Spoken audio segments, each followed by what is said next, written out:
Today we are going to leverage calculus to solve physics problems. So this is gonna be again a 1D motion.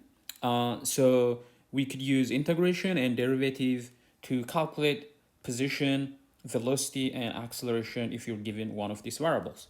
So for example, if you're given a position and asked to find the velocity, you actually take the derivative of the position as a function of time.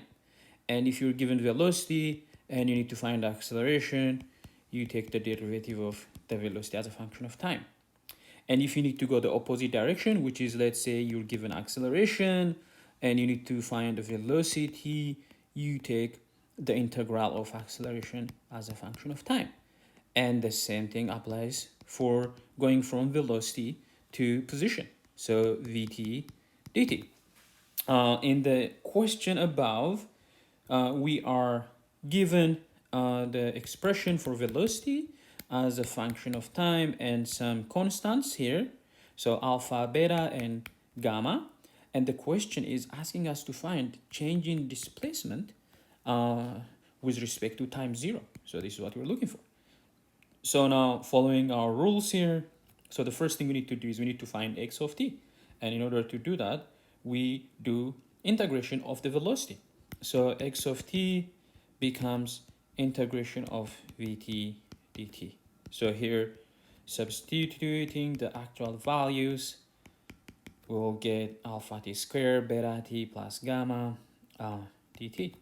And here, just following simple rules of integration, this will be t cubed over 3 plus beta t squared over 2. So we divide by the powers, but we also add to 1 to the powers following the integration rules, and gamma t here plus constant c. So don't forget this constant here in integration because we don't know the initial conditions, so always have to put a constant c.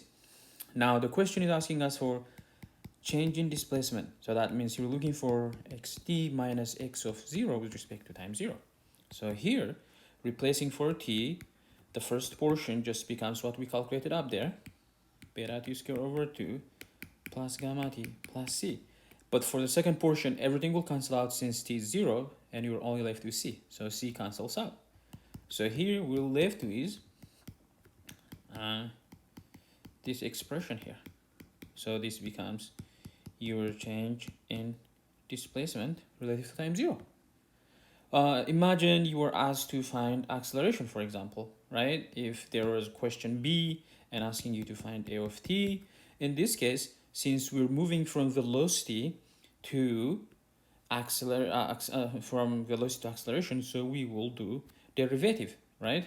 We'll follow the derivative rule. Here we're given v of t is alpha t squared plus beta t plus gamma. So if you need to find a of t, you do dv dt. Here, d dt alpha t squared plus beta t plus gamma. So the first one gives you 2 alpha t plus beta, and since omega is a constant, that becomes 0 for its integration. So this is for acceleration. And now we're able to show how to use integration and derivative for this simple question. And I will be doing more questions. Thank you.